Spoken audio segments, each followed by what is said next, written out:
Well, I am so excited to introduce you to my next guest, Mr. Earl Heard, and it is such a delight to have you, Earl, here at the Christian Media Summit, all the way from Louisiana. Welcome. Well, I appreciate the invitation, and I especially appreciate the invitation to be on your show. I feel like I know you. I've heard so many great things, and we've been talking so long, so thank you.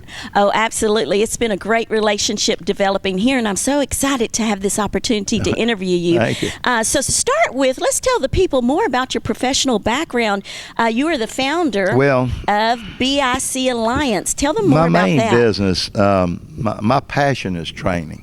And I started the first training magazine in the oil and gas industry, and it became BIC magazine, which has been very successful. It's one of those overnight successes that took 30 years, but I published the largest multi-industry energy magazine in North America, and it's BIC magazine. And so, but my son-in-law runs all that, and that allows me to give back to people, you know, through my books and now Christian movies, you know. Right. So you also have a publishing branch of BIC, right. and you've authored several books yourself. How many? We've done 9 books. We're working on, actually, I've done 8, and then I helped fund a couple, but I'm working on one now called Rock Bottom and Back. Okay, awesome, awesome. And I've seen these books. They're beautiful. I love Earl's Pearls. Oh, yeah. Beautiful, and that's an instant connection with me. So, but now, Earl, you've also ventured out now into media. And let's talk about that, because the summit's theme is taking the media mountain. So when someone says, let's take the media mountain for God, and now that you're in the media business, what does that mean to you? Well, I'm glad you asked that, Theresa, because I think a lot of time when people talk about media, they tend to think just about film. But I think in terms of books, film, TV, it could even extend over into events and maybe even music. But for me personally, it's the books, the film, and now I'm venturing into TV. So that's why I'm so glad to come to this particular event. Yes, so now you're moving from the movies, which your film was A Gift Horse, starring John Snyder. John Snyder and Kyla Kennedy. Yeah. And I watched that with my granddaughter, and we thoroughly enjoyed it because she's right around that age, and she loves animals, and so the horse, and so well done on that. Thank you. That's also won an award, hasn't it? Well, Dove I'll Award? tell you, I guess the biggest award is we're right at break even, so we're starting to become profitable.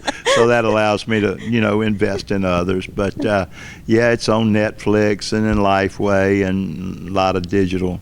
It's just doing very well overseas too. Wonderful. Yeah, in the global market. Wonderful. Well, now, Mr. Heard, you have a lot of business experience and a lot of life experience. Could you please share the top tip to becoming successful?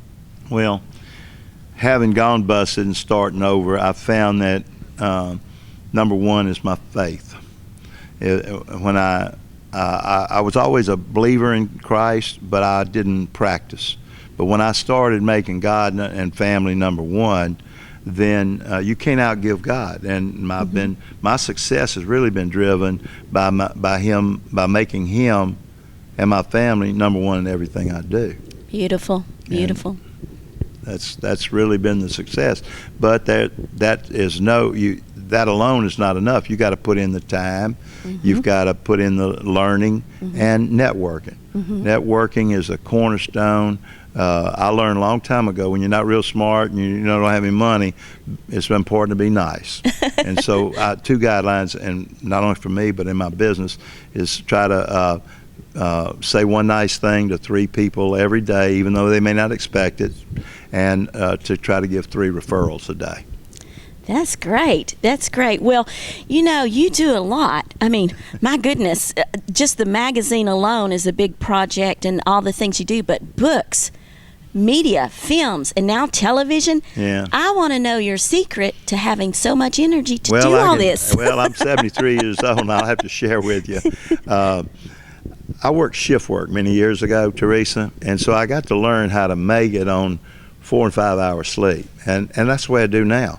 Like some of my most productive time is maybe when everybody else is sleeping, and just like later, I'll go carve out an hour and a half to take me a little nap, maybe during lunch. I rarely eat lunch, and so that way I can come back really strong for the next couple of hours. And so it's get your rest and don't waste time on negative thoughts. I tell people all the time, we can't help what Satan puts in our mind, but we can help how long it stays there. You can change a thought in an instant. Absolutely. Well, that is so great. Well, now I'm anxious to hear about, I believe it's called Pearl Project. Well, I've got Project Pearls. That's interesting. And the folks are here, Nathan Von Minden, he wrote the script, but it's actually based on a couple of books that have been written called Project Pearls.